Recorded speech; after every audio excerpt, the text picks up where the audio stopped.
All right, folks. How's the sound here? Sounds like it's working. If everybody could find a place to sit down, we'll get started with our town board meeting. I got a little sidebar going here. You guys almost ready? I'll give you a quick preview of the agenda while our clerk gets settled. She'll take attendance, and we'll have some help doing the Pledge of Allegiance, which would be great. Again, this is a workshop meeting. We do have a couple of items that are for vote tonight related to the town budget in a public hearing that we're having related to that. But right now I want to turn it over to our town clerk, who will take attendance to the board, and then we'll have the Pledge of Allegiance to the flag. Good evening, everybody, and welcome to the town of Orangetown. This is a workshop meeting. This is November 14th. The year is 2017. And on the roll call, Councilman Troy. Present. Councilman Divney. Here. Councilman Valentine. Here. Councilman Batari. And Supervisor Stewart. Here.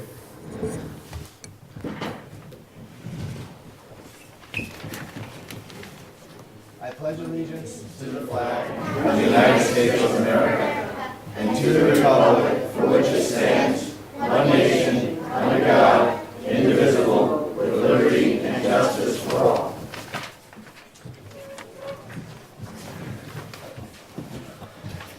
A couple quick announcements, and then we're going to have a special presentation by the students, the Kids Against Climate Change from Cottage Lane. So give us 1 minute, all right? The announcements quickly are, first of all, a celebration is in order, and I think Councilman Divney is going to coordinate that with the New York State championship of the Pearl River High School girls soccer team. It was a really extraordinary accomplishment by that team, and we just wanted to mention that because that was a big news headline over the weekend, and there are plans to get some of their girls to come in eventually at some point to be recognized, right, Tom? We will be getting the team in here 2 weeks. in 2 weeks. Good. So I just want to recognize that. Also, just out of recognition, because we just did have Veterans Day, and also a news headline of Jerry Donnellan, wonderful leader in veterans world, has retired from his position with the county after many years as Rockland Veterans Service Coordinator. And we want to give a shout out to Jerry for a job well done and thank him for his service to his country. And also, just as a heads up, on Wednesday, tomorrow at 12 noon, we're having a little bit of a press conference over on Route 340 in front of Venture, where the town, led by our highway superintendent, Jim Dean, and others, John Murphy, will dedicate the new sidewalk that has been built along Route 340. And special guest will be Esther Baitler, who, if anybody comes to town board meetings much, knows that she has been an outspoken advocate of bus shelters and sidewalks for many years. And we're hoping that the dedication in her name, in her stone out there, will bring her a lot of satisfaction.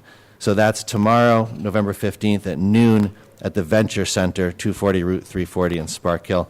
Anybody who wants to come out and join us for that is more than welcome to do so.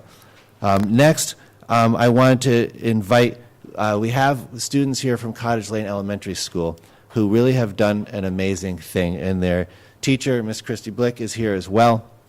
And I wanted to invite Miss Blick to just take the podium for a minute, and if you have students who are going to speak to the town board, I just want to preface it by saying for the last month, they just had to move on to the next exhibit, but we had these wonderful artworks by the students from this class on the topic of science and climate change, and they were posted along the wall here. We're very lucky to get them because they have a very tight schedule. They're moving from municipal building to library to another library, and maybe the kids can tell us a little bit about that project. But we're blessed to have your artwork here.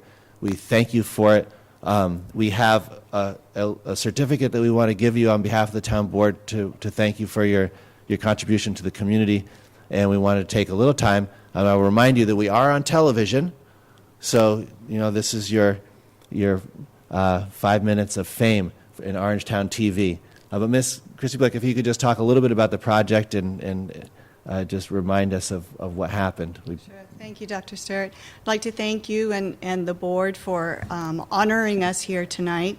It is such a privilege to be here and to have had the posters up and on display for the past month.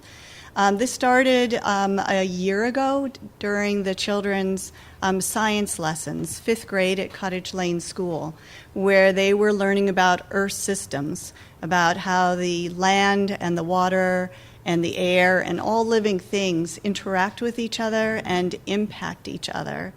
And as part of that, the children learned that air pollution was causing our climate to change, as we have been seeing all around us and in the newspaper and on the news nightly.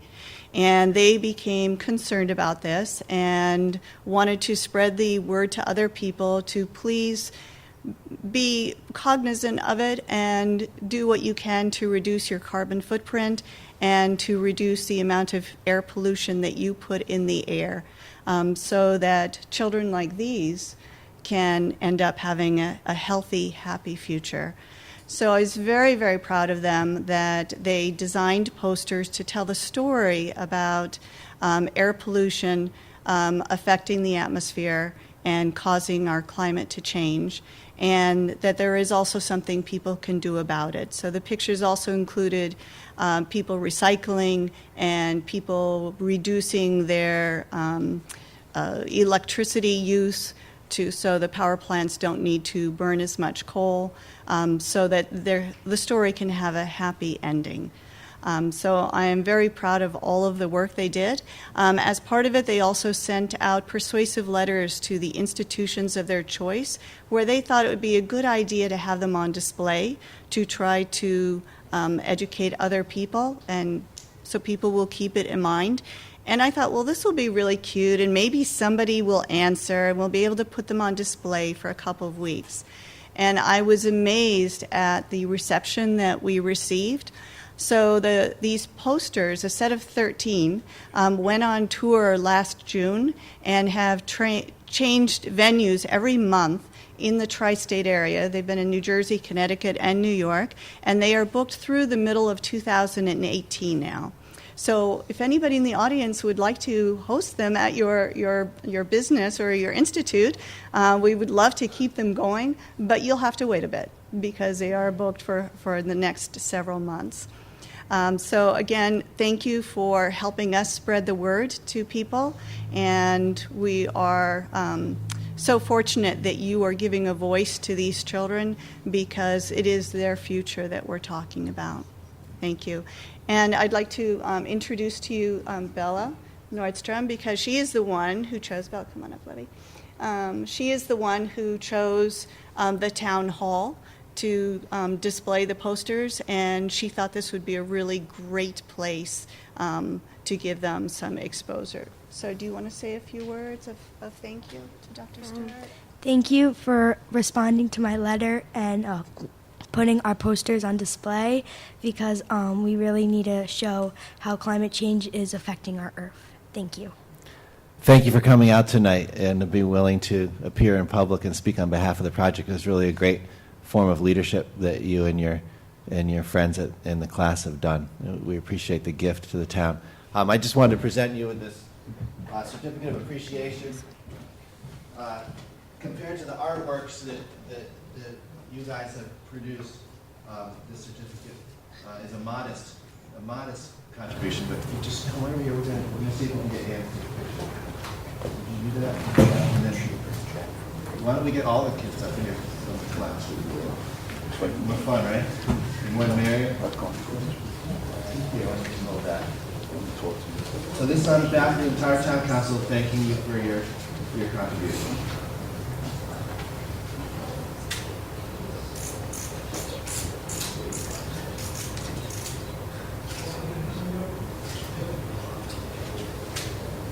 Everybody all set? And they're okay with having their image in the newspaper, I'm assuming? Yes, so they went through that with all the parents and everything. Schools are low? I know. We're all good. Thank you very much.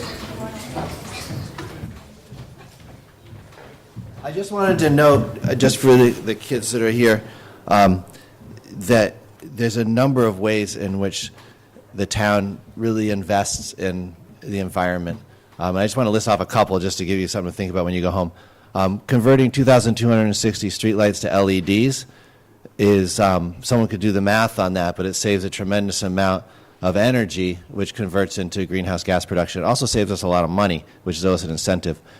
For example, the press conference I mentioned to you tomorrow with the bus shelters being put up, the town supports public transportation, which of course is good for the environment. The town has a bike study going on, which I'd love it if all of you guys could go on the town website, or I'll send your teacher the link, and fill out this community survey about where you bike, where you don't bike, how you feel about biking, because biking is really an important part of our lives, and we're working with our highway department, police department, and a consultant to try to find ways of making it easier and safer for people to ride bikes. Those are just a few examples. We have hybrid vehicles. Our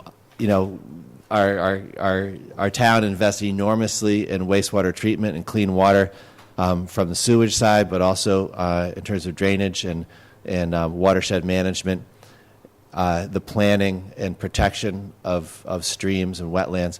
So there's a whole host of ways in which the environment is important to town government, and you guys have brought us a message that's really more global than that, and we appreciate that because it kind of sets the context for what we do.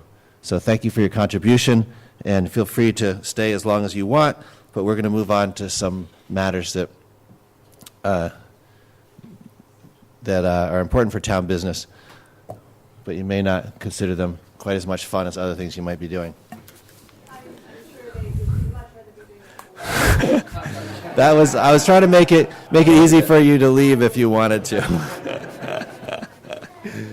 Thanks for coming out, guys.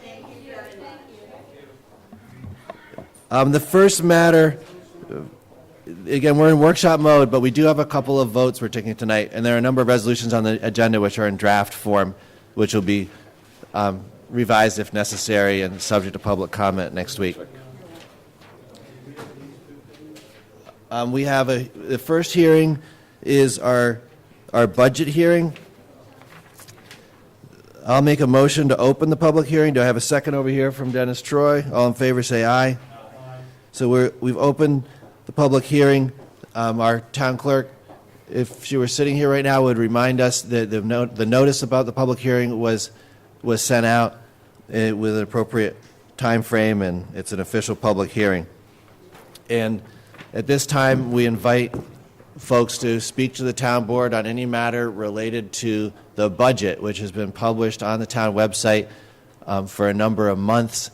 It was reviewed by the town board, and a kind of a draft of it was approved as the preliminary budget. And tonight, we're aiming to adopt the 2018 budget in its final form. Nobody actually signed in to talk to us about the budget, but by hand raised, I want to know if anybody would like to speak to the question of the budget now before the town considers a couple of adjustments and does some budget work. Nobody's here. Okay, for the town budget question. Then I think we can move on to our next resolution, which was to close the public hearing on the preliminary budget. I have a motion from Tom Divany, a second from Paul Valentine. All in favor say aye. Aye. And we're going to take these budget resolutions all the way to the finish line tonight because we have a state deadline of the 20th to finish it, and we're in pretty good shape. The next resolution is let's see, actually we have to do these other resolutions first. And I have passed out copies. There are a couple resolutions related to how we're spending money, and then they're reflected in the town budget that we're about to approve. And it has to do with staffing for the collection of taxes, which, as everybody knows, a couple of years ago, by public referendum, the town voted to consolidate the receiver and the clerk is overseeing tax collection, and staffing decisions follow from that. So the first resolution, which is essentially that it has a couple of whereases. Whereas the position of receiver of taxes was abolished as of January 1, 2018, with the duties going to the office of the town clerk.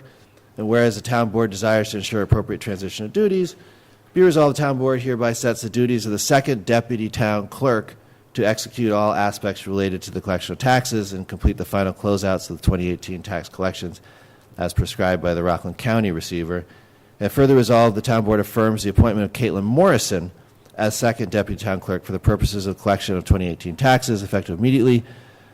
And that's our first resolution. I'll make a motion for this. Do I hear a second?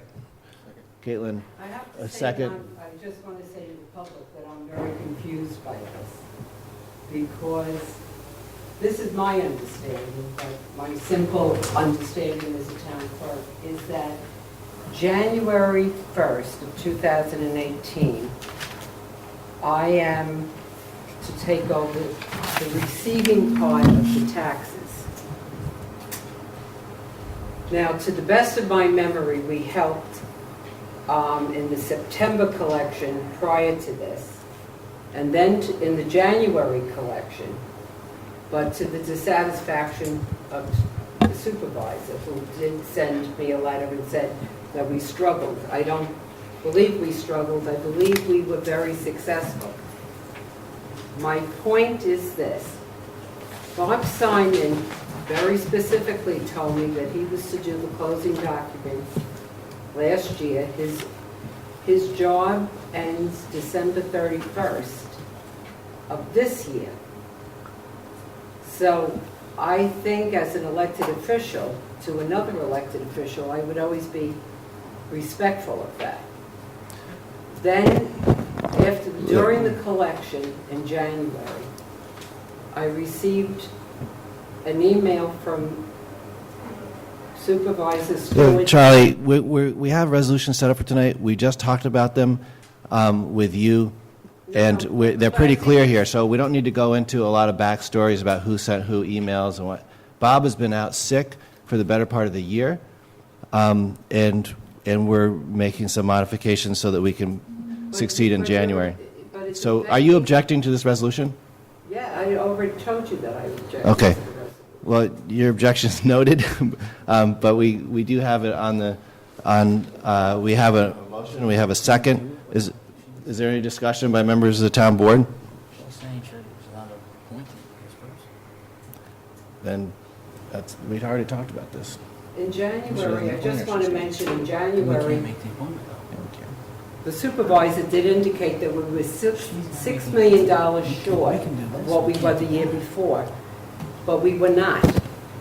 But as collecting the taxes in January of 2017, I'm sure everybody would agree that that would make you alert. Remember the email? Charlie, listen, we're not gonna have an extended conversation about something that we've already talked about many times. You've had meetings, but I have not been included. Charlie, okay, if you want to go there, we can go there. Okay? Do you want? No, you're accusing me of not inviting you to meetings. Okay, do you want to talk about this more, or can we just go on with the resolutions which we just discussed? I think the public should hear this more. All right, I'm going to describe again the purpose of this resolution. Okay? The collection of taxes requires the town clerk to have a deputy. The person who would serve as deputy is named here along with their duties. And this resolution is an action by the town board to make sure the town clerk has appropriate staffing. It's been described, it's been motioned, it's been seconded. Do I have a vote? All in favor say aye. Aye. All right, so Caitlin is the deputy, and she's got her duties described. And thankfully, she's done a great job acting not as deputy but as a staffer on tax collection over the last year, and we're quite appreciative of that. The next resolution, in recognition of her job well done, and that the tax collection process is an extra level of duties on top of being a senior clerk in the town employment.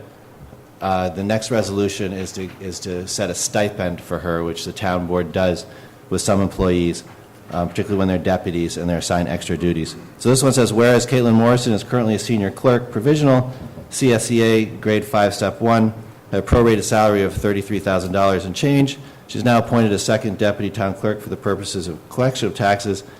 Whereas the town board wishes Ms. Morrison to be compensated for additional responsibilities associated with the position, it authorizes a stipend of $10,000 for 2018 for Ms. Morrison for the position of second deputy town clerk for the purposes of 2018 collection of taxes. So I have a motion for this resolution. Over here from Dennis Troy. Second. Paul Valentine, all in favor, say aye. Aye. The ayes have it. Okay.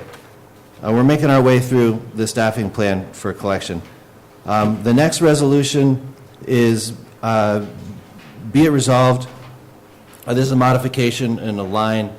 There are several lines funding personnel in the clerk's department.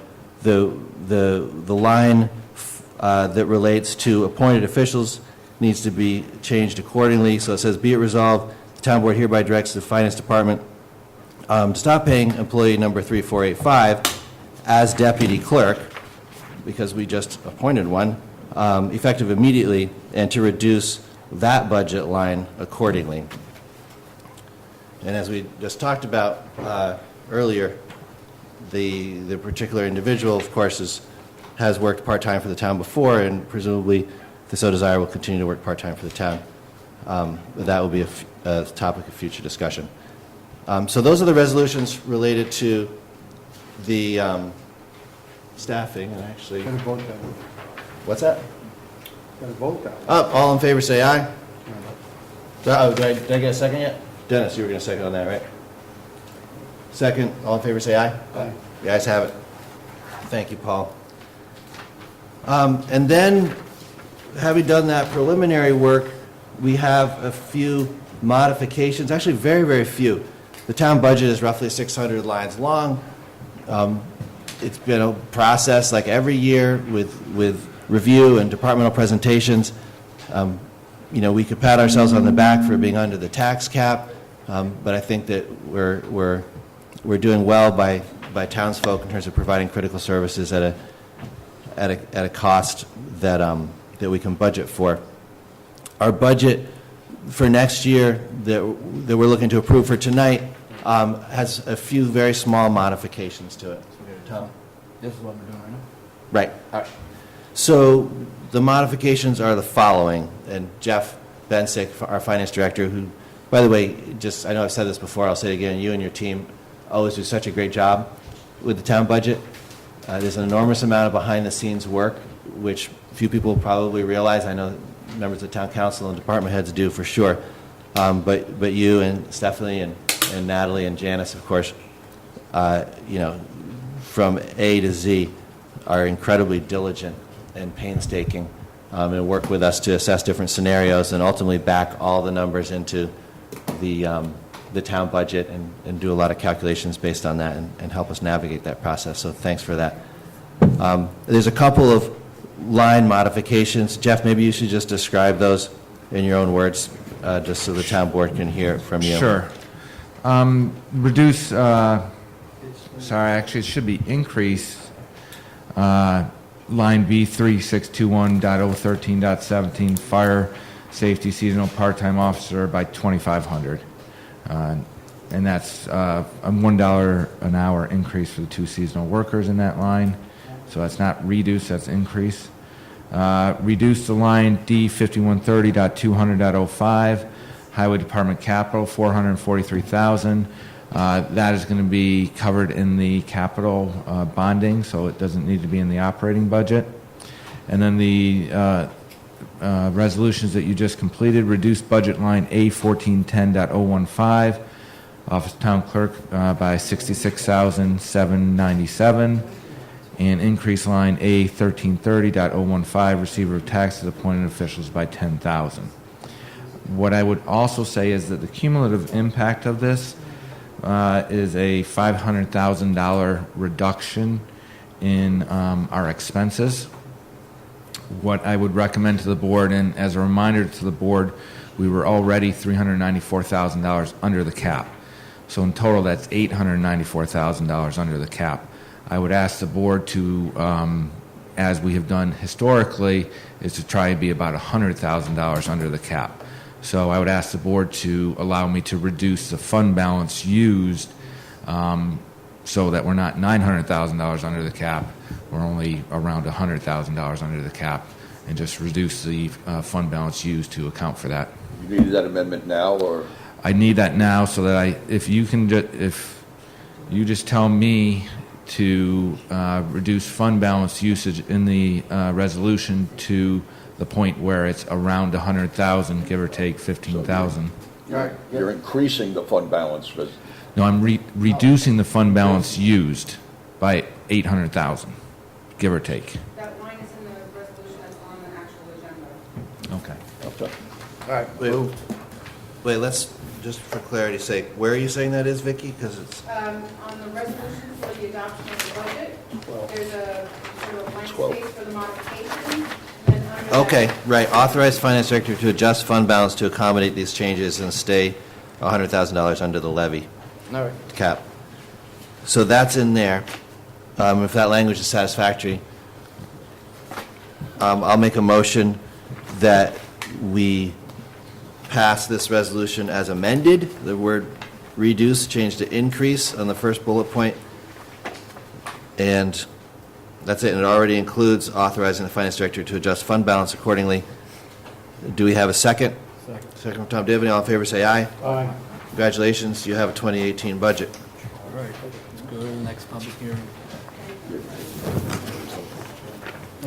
We have another public hearing scheduled for tonight. And there are a couple people who signed in, and we'll open that public hearing, consider the matter, and move forward. This public hearing, I'll make a motion to open this public hearing. Second from Tom Divany. All those in favor say aye. Aye. The ayes have it. This public hearing has to do with a proposed new local law amending Chapter 21-4C, property maintenance, having to do with the parking and storage of vehicles in residential areas and driveways, for the purposes of repairing vehicles, which is found to be out of keeping with the residential area, the commercial repair of vehicles. Nobody's quite sure why that was in the town code in the first place, but it's emerged as a problem, and I think it's an important one to fix.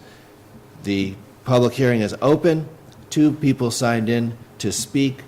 I would invite Ellen Hughes. Is Ellen still here? Thanks for coming out tonight. If you could just come up to the podium and we welcome your comments. I guess I'll run the timer like I do for everybody, so nobody feels like they're being unfairly treated. Hi, I'm Ellen Hughes, and I'd like to speak in favor of this change.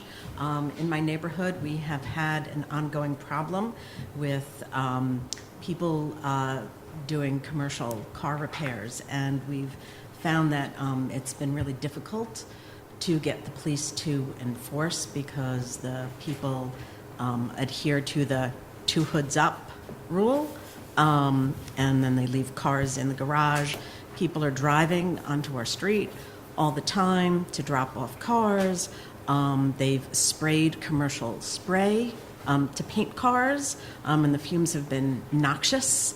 And the property backs onto United Water watershed property, and we've seen the people, after they've run the paint sprayers, just hosing down the paint, and there are just a lot of environmental concerns. We had the kids from Cottage Lane talking about environmental concerns, like we don't know where oil that's changed is being, where it's taken to, any tires that have been replaced on the cars. It's causing a lot of traffic, and really is making things unpleasant in our neighborhood to have a commercial enterprise run out of what should be a single-family home. On an unrelated issue, it's not really a single-family home. It's also a commercial business, and it, as I said, the traffic, we don't know who's coming and going as they're dropping off the cars, the businesses on the weekend, evening hours, and it really is making the quality of life on our street less than what we signed up for when we bought our property. It seems very understandable to me. What street is It's that? Buchanan Street? Can. Yeah, so, For all we know, there may be other There is. We have situations another like one. that. Yeah. There are other, Old Pascat has it also. yeah, and, you know, the fact that it backs up to the United Water property in the spring, I was appalled when I came home and saw that, and we called the cops. And I guess my concern is, what's an enforcement mechanism that will be built in, you know, because this Well, commercial, it happens mostly on the weekends. I mean, now, when we change the code, I mean, this is why we're changing it, because the old portion said that it had to involve 2 or more vehicles. Now Right. it says you're not allowed to do it in a residential zone. Right. So they were technically correct when they said they couldn't enforce it, because my understanding is they would have 1 car there, so they were not in violation of that law. Somehow that went into the property maintenance law. I don't know why. It's been there for like 50 years. But that's the whole reason to change the law, Yeah. is so that you can't have commercial or for hire automotive repairs in a residential district. Yeah. Well, thank you. I'm glad You're you're welcome. considering it. Okay. We have another individual signed in, Andrea Harrison.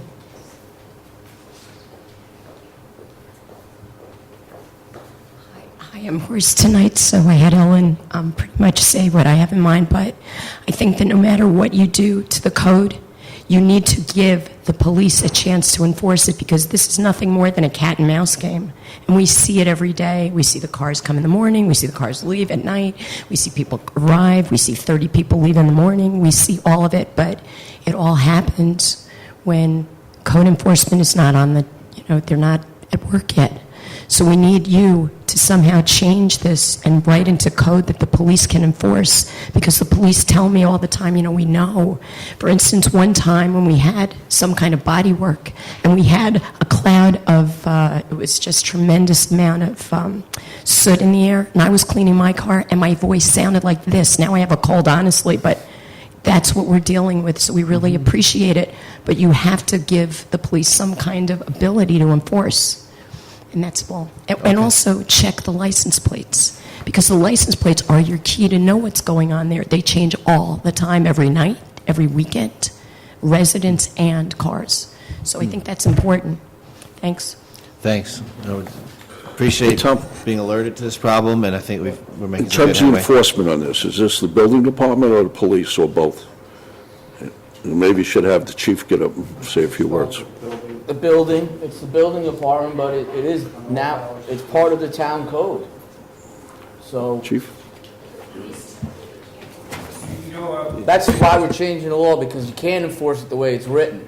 The way that we're going to write it and the way we're going to vote on it, it now, if you have any commercial or for hire automobile repairs in a residential zone, they should be written up, because it's not allowed in the residential zone once this law is voted and enacted. Right now, it allows for it if it's less than 1 car and less than 2 cars. And, they've been gaming the system by putting 1 car in the garage and only having 1 car out there, so they, it's hard to enforce it. That's the whole reason for the change, because I got contacted by a number of residents saying this is not in the best interest of the town. As soon as I heard that, we drafted up the law, and we're voting on it tonight. And I'm confident that we'll have enough votes to pass this tonight. I mean, it certainly simplifies the enforcement matter when it's simply prohibited, as opposed to having to be evaluated to see how many cars and so on and so forth. Chief Nolte, you were standing up. It seemed like Well, I was you going wanted. to tell Mr. Troy this, is that the reason I came around here was I was going to try to grab these residents on their way out. And also myself and the director of the building department are meeting on 1 o'clock on Wednesday, and these are some of the issues that we're going to talk about, how our departments can better work together in at least identifying things in the off hours. And so myself and the captains are meeting again on Wednesday, and that was our plan, to kind of make sure we get all this stuff locked in a collaborative manner. So That sounds good. The wheels are in motion, but I certainly would like to speak to all of you when you're going to leave, okay?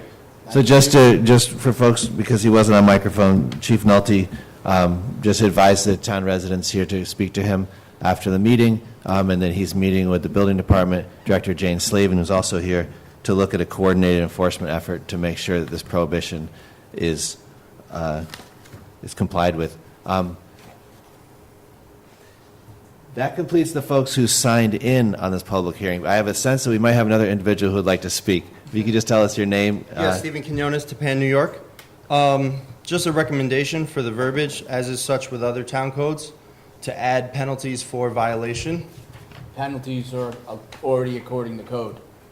It's in a Right, but different under that section. subsection, there's no penalty listed? No, it refers back to the penalty section that we have enacted. So there are penalties for violating this ordinance. Roger, okay, thank you. Yeah, thank you. Is anybody else here to speak on this matter during the public hearing? I see a hand up. Mr. Dunnigan. How are you, Chris? Welcome to Town Hall. Certainly a big advocate for quality of life, which we appreciate. Yeah, thank you. Chris Dunnigan, Pro River. I think Andrea and Ellen kind of covered it, but I just want to thank you guys for taking this up and doing this. You know, it's surprising to see how much when this happens to you in your neighborhood, how much it actually affects you when you see some of the things. You see car parts laying around, you see extra garbage being piled up, you see the paint, all this stuff. It really is a larger effect than you might think unless you're living there. So I just want to say thank you to you guys for picking this up, and I hope it passes. Thank you. Thank you, Mr. Dunnigan. All right, anyone else? Anybody else here for this matter? Not seeing anything. Move to close. We have a motion to close the public hearing, second from myself. All in favor, say aye. Aye. We have a couple resolutions which follow from this matter, and if the town attorneys don't object, is it okay if we just proceed, or is there some delay required? No? All right. No. So the next one would be a motion for lead agency. This is a requirement anytime we look to amend town code. It's an environmental quality review. And the lead agency resolution says that whereas the town board has considered the adoption of the local law that we've just talked about relating to parking and storage of vehicles, and whereas the town is the only involved agency, the town board hereby assumes the role of lead agency for environmental review. And we're getting to that. And then acting in its capacity as lead agency for environmental review, and after taking a hard look at any and all potential environmental impacts that might result from the proposed action, the town board has concluded that there will be no significant environmental impact or effect caused or occasioned by the proposed change in town code. We might say in parentheses, actually, there'd be a positive environmental impact. As some of our neighbors have described, this commercial repair in residential areas, there's potential ecological impacts from that. So the action certainly doesn't have a negative environmental impact. So the town board hereby adopts a negative declaration under SECRA, i.e. that there is no need for a further environmental impact assessment, and the town board authorizes the town supervisor or his designated agent to execute the environmental assessment form and take any and other further steps as may be necessary to discharge the town board's responsibilities as lead agency. Do I have a motion for this? Moved. From Tom, second from Paul. All in favor, say aye. Aye. The ayes have it. Then we have the resolution adopting the code, and it's the amendments. The new words are bold, are underlined, and the words that are being edited out have a strike-through line through them, and it's printed in the town board agenda, so folks can see exactly what it is. Motion from Tom Divany, second from Dennis Troy. All in favor, say aye. Aye. The ayes have it. We got a newly updated town code. For 1-year contract. All right. Okay, so we have to do the library resolutions tonight because it's part of the budget. And there may be another one back in here somewhere that's budget-related, which you have to take a look at. But the library one, now, the library contracts have already been discussed. There have been public hearings, excuse me about that, and presentations, and these resolutions don't change anything in the budget plans that were made. It's just a separate resolution in addition to passing the town budget that's necessary to comply with how you passed library budgets, which are a part of the town budget, but are pulled out for their own hearing and their own resolutions and so on. So just very briefly, the resolution here approves 1-year contracts with the Blauvelt Library, the Orangeburg Library, the Palisades Library, and the Tappan Library. And the The dollar amounts of those contracts are listed here in that order. And anybody can look at them to review them. We've discussed them before, and there's no changes to those amounts. So I'll make a motion for this resolution. Do I have a second? Over here, Paul Valentine, all in favor, say aye. Aye. The ayes have it. All right, now, we may be just in workshop mode from now on. Yep, we are. Jeff, do we need to do those budget adjustments tonight for any particular reason? No, Okay. we're in workshop now. All right, just checking. And brief the board on what that is. Yep, no, well, as soon as we get to that. So I don't see anything else that requires town board action. So we're back in workshop mode. These items are for discussion. They're a draft agenda, which will be voted on at our next meeting. Okay, great. Why don't we do that when we finish?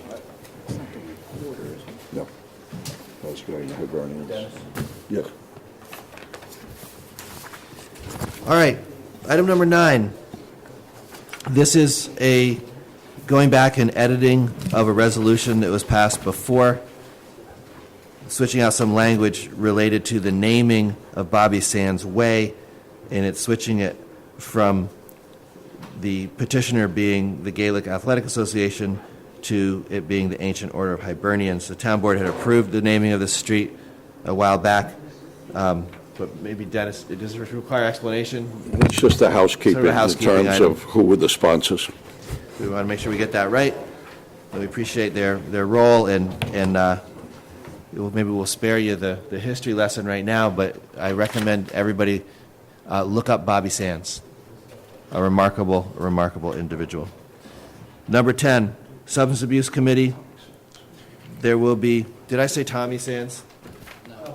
I said No, back then you did. I said Bobby. Sorry. One of them, yeah. I probably need to read my history too. Number 10. This is filling a vacancy on the Substance Abuse Committee.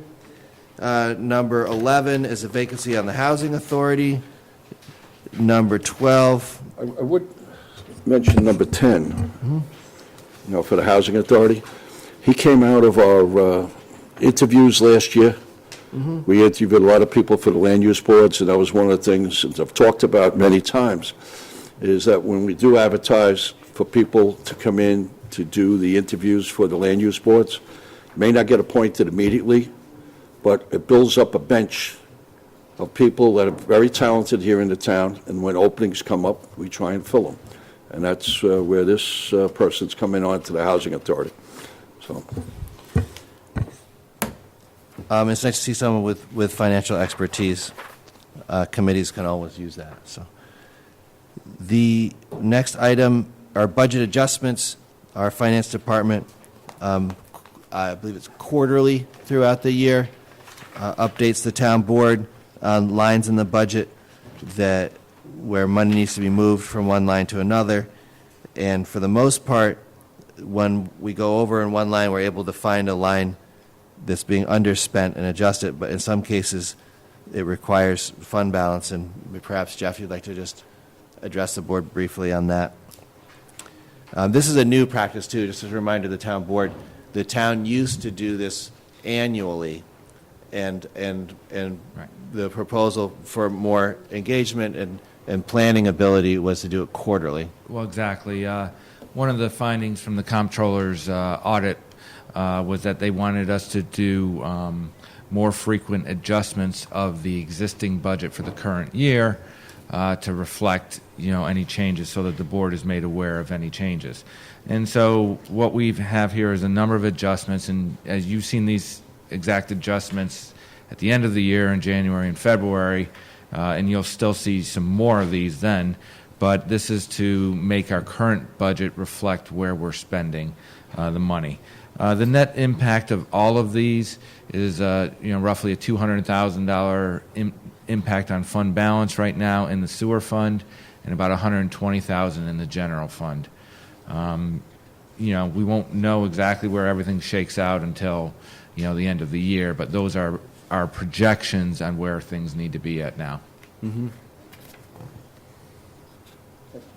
Any questions? All right, thank you. Number 13 is the release of a performance bond for the Point at Lake Tapan, or the club at Pearl River, depending on which name you're Andy, I have using. a quick question on this. Do each of these departments check to make sure that they performed everything they were supposed to? Or is this sort of like a rubber stamp? No, it's definitely not a rubber stamp. Because I know at the other one, the senior, I forget the name of it, but the one next to the Hilton, we ended up having to put in a traffic light or two after it was constructed, that I think may have been on, and the same thing with the one on Copac Lane. I think there was traffic lights on the blueprint that didn't end up going in. You know, I And think, then we you know, ended up having to- it's not a rubber stamp. I want to invite Jim Dean just to speak briefly to the issue. Would you mind, Jim? It's just so that the town board understands why the performance, you know, I know you know why the performance bond, but the money is put there to ensure that work is completed, and then when the work is completed, it can be given back, essentially, right? Right, yeah, but then there's, actually, before this gets to you, there's a three-section memo from Engineering, Sewer, and Highway that have inspected the parts that are under their jurisdiction, and then also from the Building Department. But the three signature memo comes from Engineering, Sewer, and Highway. Now, in this particular one, there's no write-off from the Highway Department because we did not do any inspections. That was all part of a private program. In other words, it's not a town road, so we had no connection work or anything to do there. The roadways, the curbing and everything was done for the private developer, covered under a bond, but that was handled by the Building Department. And I believe they get a certified letter from an engineer saying that everything's into the standard. If that was going to be a town road, then our engineering department and the highway department would be giving the sign-off on that. In this particular one, it's not, because none of it is, the roadway, the curbing, the sidewalks, not going to become owned by the town. The sewer system will be, so definitely they're... But typically, you would go out and check storm drains that were shown on the plan or in Yes. place, and Yeah, absolutely. there is definitely a sign-off. If it's going to be a town road. Okay. Same with streetlight, Jimmy, or who does that? Streetlights usually come out of Building Department. Okay. That we look for where they're going to be. I don't think the issue at the Hollows was that they were never actually identified as being there. So I don't think they made it through the planning board stage.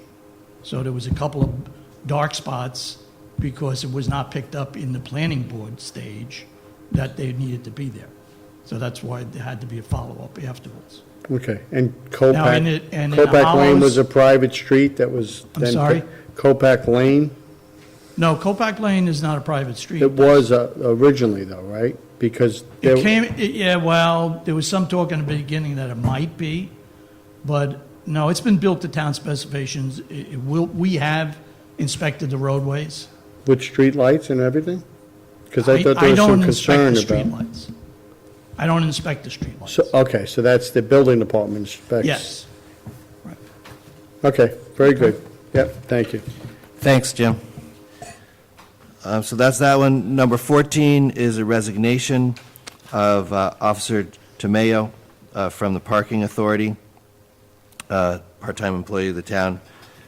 Number 15 is the approval of surplus equipment. Eric, could you just brief the town board on this? This is from Parks, right? This is something we do annually. We go through our equipment inventory and release items that we're no longer using or that we've replaced through capital funding in the previous year. Mm-hmm. Some of these items come from the golf course, which, as you know, everything at the golf course was inventoried and put on kind of an arrangement where Applied Golf could use it. They've replaced a lot of those pieces of equipment at this point and are turning some of that back over to us just to kind of clear up the boneyard, as Right. it's often referred to over there. The boneyard? Yes. Unfortunately, that boneyard's right on the corner of Blue Hill and Orangeburg Road, so it's pretty visible, so people want to see that cleaned up. We want to see that cleaned up. Right. So that's basically what's happening here. Okay. Okay? Thank you. Number 16 is the contract for snow plowing at Courtwood, and we don't have the language for that yet. Number 17 is the installation of 2 bus shelters located on Route 340 that we talked about before. And this is where the town agrees, like it does with all bus shelters, they're installed by the county, but the town provides maintenance that removes shovels of snow, empties the trash, and otherwise takes care of them. And that comes at a cost to the town, but it's well worth it, and that's part of our deal for the bus shelters. Number 18 is,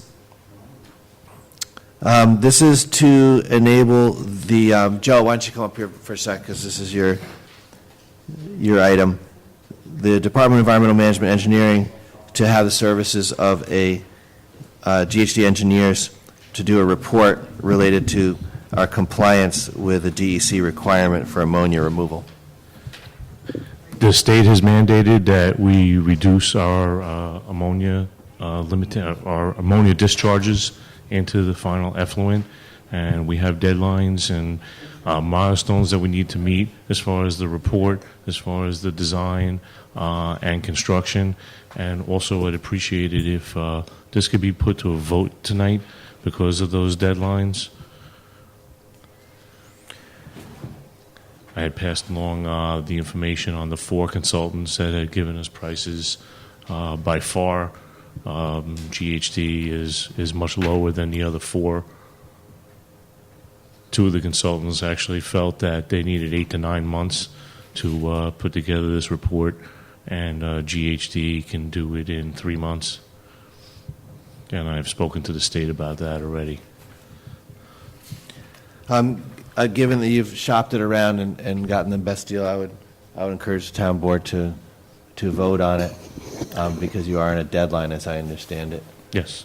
And just because this was raised at one time in the past in the context of another contract, I think with GHD, this particular, even though it's $21,300, the contract also provides that in the event the DEC comes back with additional requests for information, there'll be an additional charge. And I know you can't necessarily forecast what the DEC will ask, if anything, but this bid or this proposal is so far under the other 3 that even if they eventually have additional charges, which will have to come back to the board for approval, it'll still be far more cost efficient than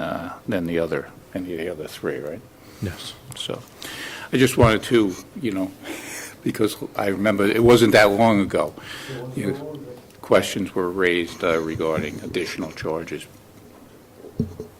So if they don't meet the DEC requirements with their report, they can come back to us for extra monies, all sorts of stuff, right? What are you going to do at that point? Get somebody new?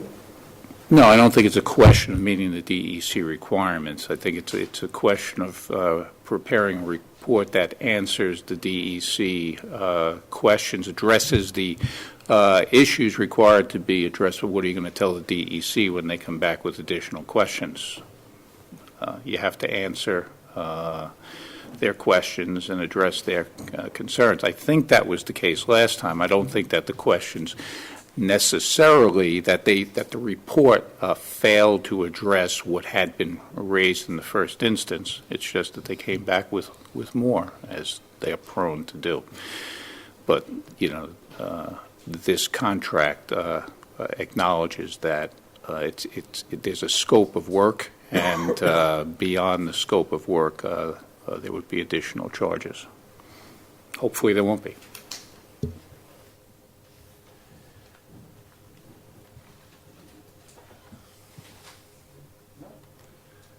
I certainly support this for tonight, and under the assumption that the report they write is going to try to foresee every single question that the DEC might potentially have and give them that information in the first report.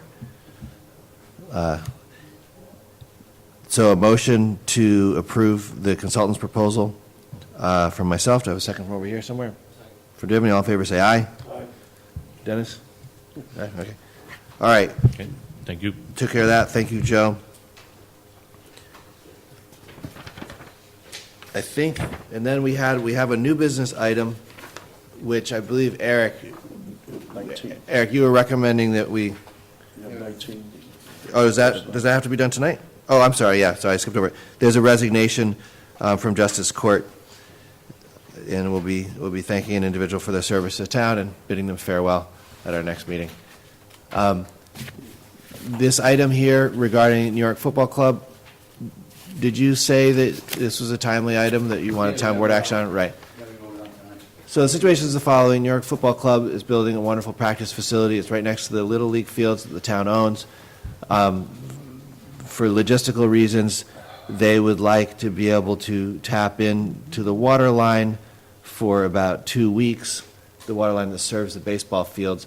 And Eric has kind of seen a way to do that in a way that wouldn't harm or cost the town any money, and it would be fully kind of put back together when they're finished, and the line would be flushed every night in case there's freezing temperatures, and essentially all risks to the town are covered.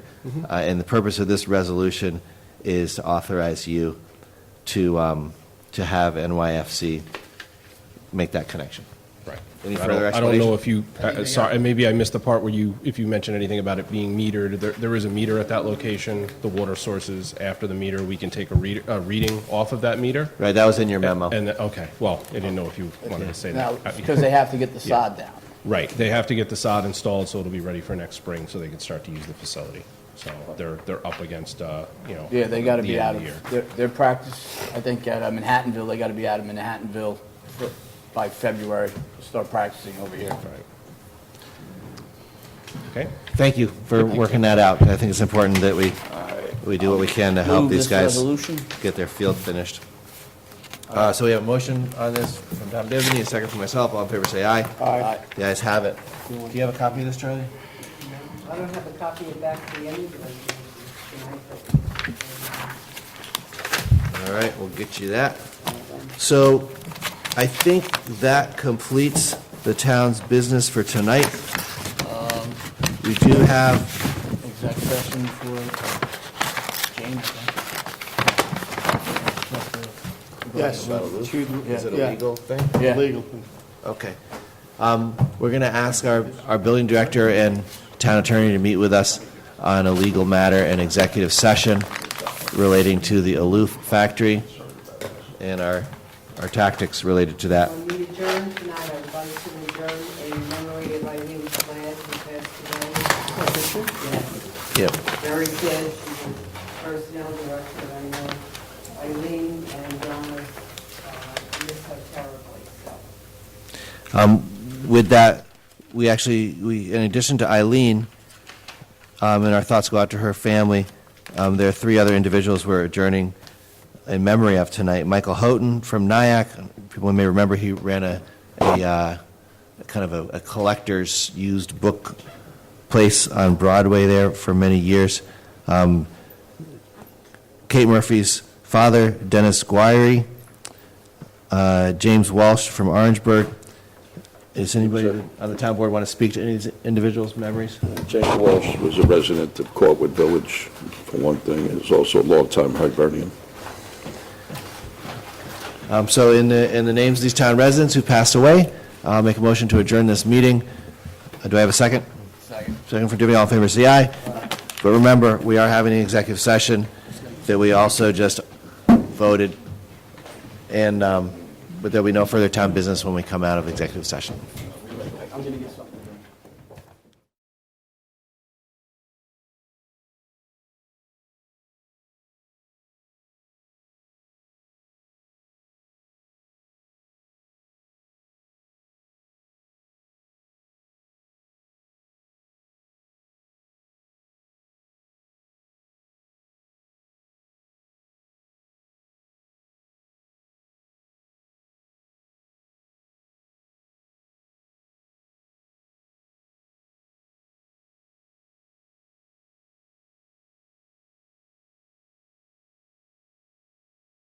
Hey, wake up.